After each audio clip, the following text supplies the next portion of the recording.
Hello friends, welcome to our channel of ভারতীয় football. আজকে আমরা চলে এসেছি বাংলার দুই ফেভারিট দল, একদিকে মোহনবাগান এবং অন্যদিকে ইস্ট বেঙ্গল। দুটি দলই কিন্তু কালকে কালিঙ্গা সুপার কাপে প্রথম ম্যাচে তারা নেমেছিল এবং দুটো টিমই তাদের প্রথম ম্যাচেই জয় হাসিল করে এইবারের টুর্নামেন্টে তাদের পদক্ষেপ রাখলো বা শুরু করলো, যাই বলেন না কেন। তো সেই দুটো ম্যাচের সম্পূর্ণ কিন্তু রিভিউ নিয়ে আমরা চলে এসেছি। দুটো টিমই কেমন খেললো এবং তাদের বিপক্ষে হায়দ্রাবাদের দুই দল তাদের কেমন বেগ দিল, এই সমস্ত কিছু নিয়ে আলোচনা করব। তার সঙ্গে সঙ্গে আমাদের বাংলার দুই দলের কোন কোন প্লেয়ারদের খেলা আমাদের মনে গেঁথে রইলো এবং কি কি খারাপ দিকটা এবং তার সঙ্গে সঙ্গে ভালো দিক কি কি পেলাম, সবকিছু নিয়ে আলোচনা করব। তো বন্ধুরা, এই ভিডিও কিন্তু একটু বড় হবে এবং আমি আশা করছি আপনারা আমাদের এই ভিডিও প্রথম থেকে শেষ অবধি কিন্তু সম্পূর্ণটা দেখবেন এবং তার এগেনস্টে আপনাদের মতামতগুলো কিন্তু নিচে লিখে দেবেন। তো চলুন মেন ভিডিওতে তাহলে পৌঁছে যাওয়া যাক। দেখুন, প্রথমেই আমি সুপার কাপের দুটো ম্যাচের আগে একটু ইউথ ইউথ যে লিগ চলছে আন্ডার 17, সেই লিগের কথা বলি। তখন কালকে আমাদের বাংলার দুই দল ইস্ট বেঙ্গল এবং মোহনবাগানের মধ্যে অর্থাৎ ছোটদের ডার্বি ছিল এবং এই ইউথ লিগের তারা সেকেন্ড ম্যাচ খেলতে নেমেছিল। প্রথম ম্যাচে তো ইস্ট বেঙ্গলের কাছে 4-0 বলে পর্যদস্ত হয় মোহনবাগান, কিন্তু তারপর থেকে মোহনবাগানের তারা জয়ের ধারা একদম বজায় রেখেছে এবং একটা গোল খায়নি। সেই নিরিখে কালকের ম্যাচ ছিল খুব ইম্পর্টেন্ট এবং মোহনবাগানের ক্ষেত্রে এটা তাদের কাছে কি বলবো, প্রতিশোধের ম্যাচ ছিল, কিন্তু তারপরেও ম্যাচ অমীমাংসিত থেকে যায় গোল শূন্যভাবে। অবশ্য মোহনবাগান দলই একটু বেশি ভালো খেলে ইস্ট বেঙ্গলের থেকে, এটুকু বলতেই হয়। তারই ফলস্বরূপ কিন্তু ইস্ট বেঙ্গলের ডিফেন্ডার কালকে হয় ম্যান অফ দ্য ম্যাচ। তো চলুন, সেই খবর তো দিলাম, এবার চলে আসে কিন্তু সম্পূর্ণ কালিঙ্গা সুপার কাপে। এবং কালিঙ্গা সুপার কাপের পিচ ওয়ানে কালকে খেলতে নেমেছিল ইস্ট বেঙ্গল ফেভারিট হিসাবে কাদের বিরুদ্ধে? এই মুহূর্তে আইএসএল এর দলের যারা একদম নিচেতে অবস্থান করছে সেই হায়দ্রাবাদ এফসির বিরুদ্ধে। এবং আশ্চর্যজনকভাবে আমার কাছে তো কোনো রিপোর্ট ছিল না যে হায়দ্রাবাদ টিম কোনো বিদেশি ছাড়া নামবে। এই মুহূর্তে হায়দ্রাবাদের দলে কিন্তু 3টে বিদেশি ছিল, কিন্তু কালকে প্রথম দল সাবস্টিটিউট লাইন কোনো জায়গায় কিন্তু কোনো বিদেশি ছিল না। একটা বিদেশিকে কোন প্লেয়ারকে কিন্তু খেলায়নি এবং একমাত্র ভারতীয় কোচ হিসাবে কিন্তু কোচিং করাচ্ছে থনবই সাংসিট এবং দারুণ কোচিং করিয়েছে ইয়াং প্লেয়ারদের নিয়ে। এবং শুধু ইয়াং প্লেয়ারই বলবো না, হায়দ্রাবাদ টিমের এই মুহূর্তে যতজন সিনিয়র প্লেয়ার আছে তার মধ্যে তো নিখিল পূজারির কথা বাদ দিন, তিনি এখন জাতীয় দলের হয়ে ডিউটি দিতে গেছেন, কিন্তু তারপরেও সানা সিং এর মতো প্লেয়ার, সাহিল টাভরা, তাদের কিন্তু কাউকে মাঠে নামায়নি। অর্থাৎ যে সমস্ত প্লেয়ারদের কথা হচ্ছে যে অন্য টিমে চলে যেতে পারে, তাদেরকেও কিন্তু নামায়নি। একদম ইয়াং ব্যাচ। যদি আপনি অভিজ্ঞতার নিরিখে ধরেন, দুটো প্লেয়ার ছিল, হিতেশ শর্মা এবং নিম দর্জি, এই দুজনের উপর, এবং অবশ্যই গোলকিপার কাট্টিমণি। তবুও নিম দর্জি বা হিতেশ শর্মা তো একদম ইয়াং প্লেয়ার, তবুও বেশ কিছু বছর ধরে এই টিমে খেলছে বলে তাদের আমি সিনিয়র বললাম। শুধু 3টে সিনিয়র প্লেয়ারের উপর ভর করে কিন্তু খেলতে নেমেছিল ইস্ট বেঙ্গলের বিরুদ্ধে। এবং ইস্ট বেঙ্গল টিম ম্যানেজমেন্ট থেকে শুরু করে প্লেয়ারদের মধ্যেও হয়তো আমার যেটুকু মনে হয়েছে একটু কিন্তু দুর্বল টিম ভেবে বেরিয়ে যাবে ম্যাচ, এইরকম একটা কিন্তু অ্যাটিটিউড নিয়ে খেলতে নেমেছিল। এবং প্রথম থেকেই যে একটা অ্যাটাক, সেই অ্যাটাকের জায়গায় কিন্তু ইস্ট বেঙ্গল চলে গেছিল যে একদম এই টিমকে একদম ধূলিসাৎ করে দেবো, এইরকম একটা মনোভাব নিয়ে। তবে শুরুতেই কিন্তু দুখানা যে মিস, তো প্রথম নন্দা কুমারের যে সিটার, সেটাকে আমি মিস বলবো না, অসাধারণ ভলিতে শটটা মেরেছিল। সেটা ব্যাড লাক যে কাট্টিমণি জাস্ট হাতে লেগে গোল পোস্টে লেগে ফিরে আসে। এই শট যদি 100টা মারে 100টাই গোল হয়। কালকে এতটাই ব্যাড লাক ছিল ইস্ট বেঙ্গলের প্রথমেই, এইটা কিন্তু গোল হয় না। এবং তারপরে কি দেখলাম, East Bengal captain Clayton Silva open ball, অত সুন্দর ভালোভাবে বল হয়তো সাজিয়ে দিতে অন্য কেউ পারবে না, যেভাবে বর্জা হেরেরা কালকে বল সাজিয়ে দিয়েছিল ক্লেইটন সিলভাকে। ওপেন গোল করতে পারেনি, যেখানে গোল ছাড়া কিন্তু অন্য কিচ্ছু নেই। এবং তখন মনের মধ্যে কিন্তু আমার পার্সোনালি যখন খেলাটা দেখছিলাম, মনে হচ্ছিল যে এই রকম সুযোগগুলো মিস করে কি ইস্ট বেঙ্গল পস্তাবে। এবং যাই হোক, যখনই এইরকম মন আমাদের করছে তখনই কিন্তু একদম মোহাম্মদ রাকিবের দারুণ দারুণ মাইনাস, সেইখান থেকে কিন্তু ক্লেইটন সিলভার ছোবল মেরে যে গোল বলে না, পাটা এগিয়ে দিয়ে ড্রাইভ দিয়ে পা এগিয়ে গোল করা, অসম্ভব গোল। সেইখান থেকে 1-0 গোলে এগিয়ে যাওয়া। তবে হাফ টাইমের আগেই কিন্তু যেটা বলে না যে খেলার পুরো গতিপথের বিরুদ্ধে গিয়ে হায়দ্রাবাদের গোল, এবং হায়দ্রাবাদ এফসির এই গোল করার আগে থেকেই প্রায় 10 মিনিট ধরে কিন্তু অসম্ভবভাবে ভালো খেলতে শুরু করে প্রত্যেকটা ইয়াং প্লেয়ার। কাকে ছেড়ে কাকে বলবো কথা, এবং বিশেষ করে আমি একজনের কথা বলবো, আব্দুল রাভি বলে যে প্লেয়ারটি, এই আব্দুল রাভি বলে টু ক্লাস। এবং এই প্লেয়ারটিকে আমি আগের বছরে যখন কেরালা ব্লাস্টার্সের হয়ে কিছু টাইম মাঠে দেখেছিলাম, তখন আমি বলেছিলাম যে নতুন কিন্তু আর একটা প্লেয়ার উঠছে এই আব্দুল রাভি, এবং এই ম্যাচের দিয়ে আমাকে কিন্তু আরো আরো আরো মোহিত করে দেয়। এবং আমি বলতেই পারি নেক্সট যে ভারতীয় ব্যাচ উঠছে ভারতীয় ফুটবলের, তার মধ্যে কিন্তু আব্দুল রাভি 1 নম্বর প্লেয়ার হিসেবে উঠছে, এবং খুব তাড়াতাড়ি ইন্ডিয়া টিমে হয়তো কলও পাবে। যাই হোক না কেন, তারপরে সেকেন্ড হাফ খেলা শুরু হয়। সেকেন্ড হাফেও কিন্তু ইস্ট বেঙ্গল আবার এগিয়ে যায়, এবং তার এগিয়ে যাওয়ার কারণ হচ্ছে ক্লেইটন সিলভা, ক্যাপ্টেন লিডার, এই মুহূর্তে ইস্ট বেঙ্গলের অসাধারণ ফ্রি কিক থেকে গোল। যে ফ্রি কিক আমরা আইএসএল এ দেখেছিলাম এই হায়দ্রাবাদের বিরুদ্ধে, সে একই রকম কিন্তু গোল দেখলাম, ওয়ার্ল্ড ক্লাস গোল। সেখানে 2-1 গোলে এগিয়ে যায়, কিন্তু তারপরে সৌভিক চক্রবর্তীর একদম মানে কি বলবো বাজে ফাউল, সেখান থেকে পেনাল্টি থেকে কিন্তু হায়দ্রাবাদের গোল।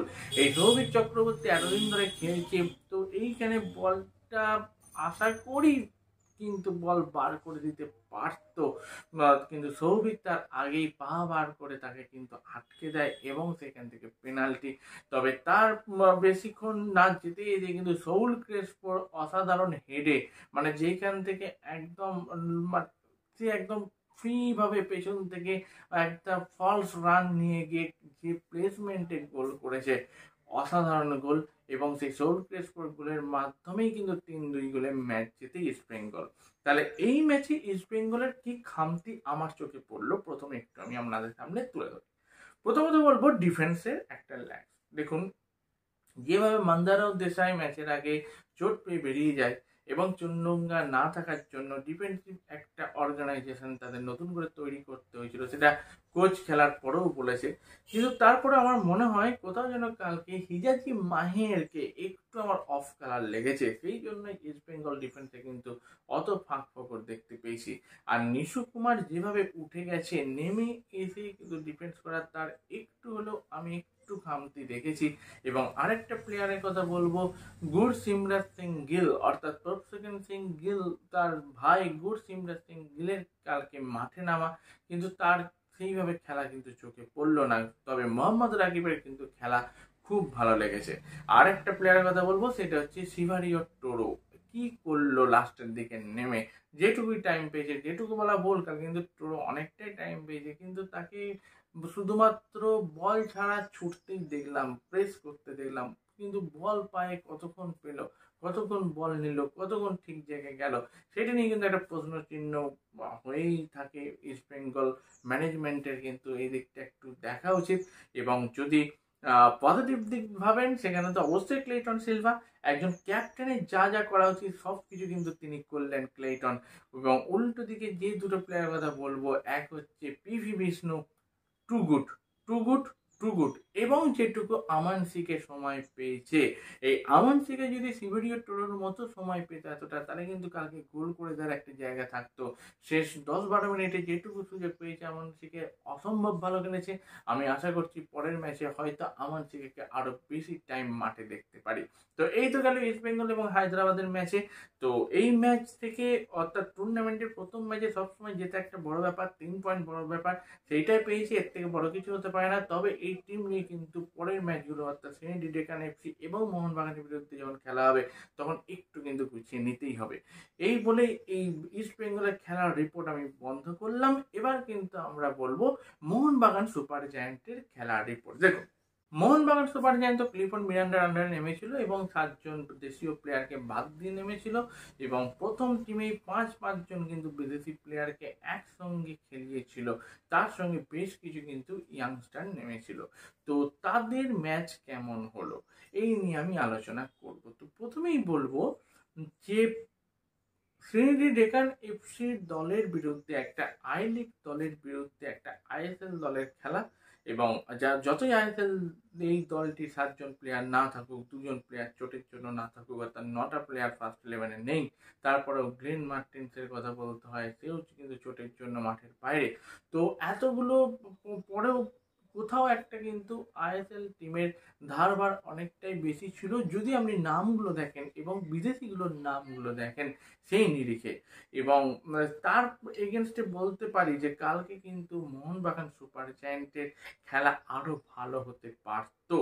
তো এই খেলার এগেনস্টে আমি শ্রীনির এখানে কি কথা বলবো, শ্রীনির যে বিদেশিদের আমি দেখলাম খুব ভালো, এবং এমন কিছু প্লেয়ার আছে যারা, তো এলিসা মিয়ার কথা বাদ দিন, এতদিন তিনি আইএসএল এ খেলেছেন, কিন্তু তারপরেও এমন কিছু প্লেয়ার আছে তারা কিন্তু আইএসএল এ চান্স পেতেই পারে, এইটুকু আপনাকে আমি বলতেই পারি।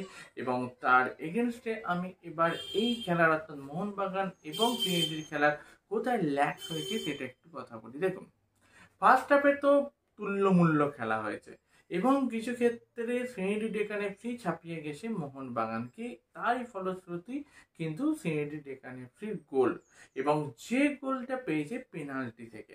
পেনাল্টিটা কি করে পায়, একটা মানে কোনো থিঙ্কলেস বলতে পারি, কোনো চিন্তা ভাবনা ছাড়াই সুমিত রাঠি দুটো পা নিয়ে বল চলে গেল। এতদিন সুমিত রাঠি ম্যাচ খেলছে, হ্যাঁ অবশ্যই প্রথম টিমে হয়তো বেশি সুযোগ পাচ্ছে না, কিন্তু তারপরে এতদিন মোহনবাগান টিম ম্যানেজমেন্টের সঙ্গে আছে, প্র্যাকটিস করছে, তারপরে এর কাছে অন্তত পক্ষে আমরা অনেক সময় বলি সুমিত রাঠিকে খেলানো হচ্ছে না, ইনি একবার আইএসএল এর একদম ইয়াং প্লেয়ার হিসাবে প্রাইজ পেলেন, তারপরেও কিন্তু কেন তাকে খেলানো হচ্ছে না, হয়তো এই কারণের জন্যই খেলানো হচ্ছে না। কালকে তিনি দেখালেন যে কোন সময় নিজের পায়ে দাঁড়িয়ে থাকার দরকার, সেখানে তিনি একদম কোনো দরকার ছিল না ট্যাকেল করা, সেখানে পেনাল্টি থেকে এফএনডির গোল এবং গোলে এগিয়ে যাওয়া।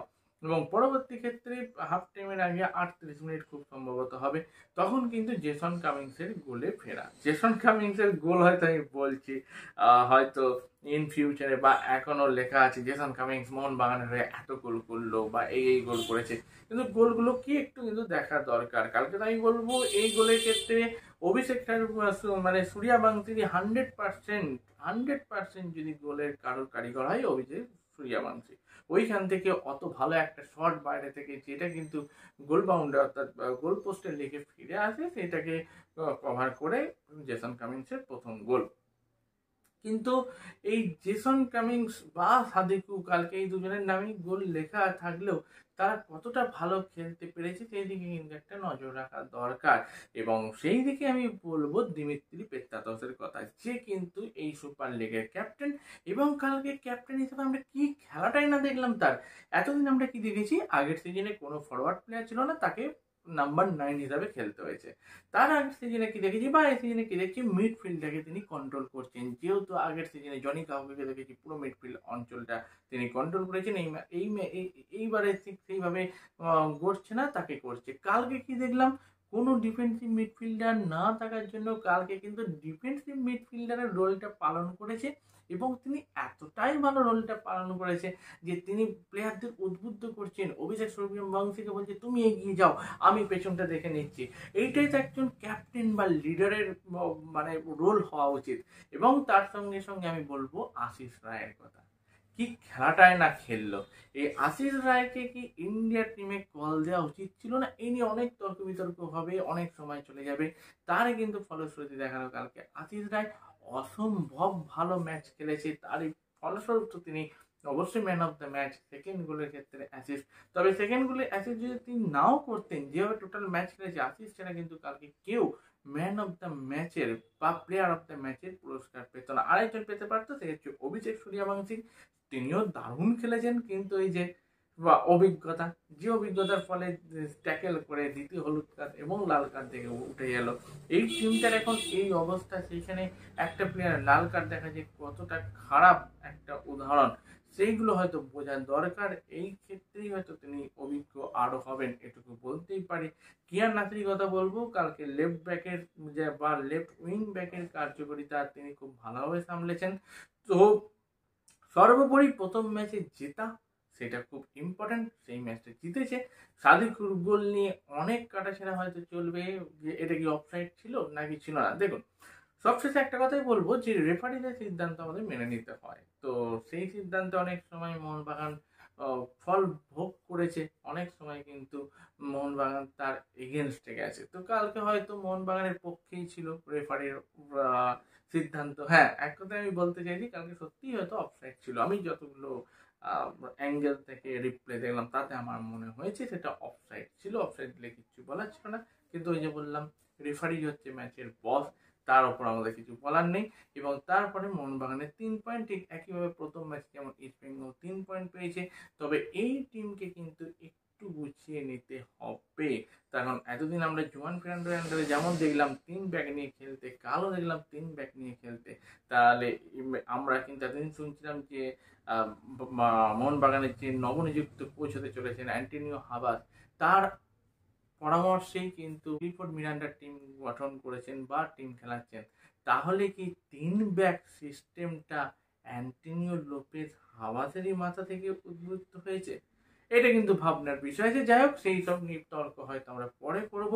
তো হুগো বোমোর খেলা আমার ভালো লেগেছে সেকেন্ড হাফে, ফার্স্ট হাফে কিন্তু নয়।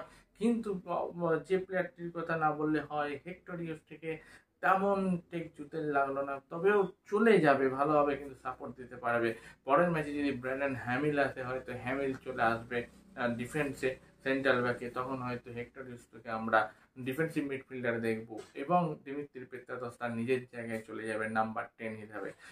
তো তার আগে কিন্তু মোটামুটি টিমটা গুছিয়ে নেওয়ার জন্য দরকার আরও কিছু প্র্যাকটিস সেশন এবং কিছু ঠিকঠাকভাবে টিম ম্যানেজমেন্ট। তবে অভিষেক সূর্যবংশী থেকে শুরু করে আপনি যদি রাজ ভাস্করের কথা বলেন, রাজ ভাস্করের কথা বলা হয়নি কালকে, কিন্তু একবারও দেখে মনে হলো না যে রাজ ভাস্কর প্রথম ম্যাচ খেলছে এই টিমটার সঙ্গে। অসম্ভব ভালো খেলেছে। যদি কালকে গোল না খায় এবং মাঝ মাঠে বলটাকে যদি আটকে দেওয়ার কোনো প্লেয়ার থাকে, সেই কিন্তু এই রাজ ভাস্কর। সেহেতু এই রাজ ভাস্কর, অভিষেক সূর্যবংশী, এদের কিন্তু একটা খুব ভালো ফিউচার আছে, এটুকু বলতেই পারি।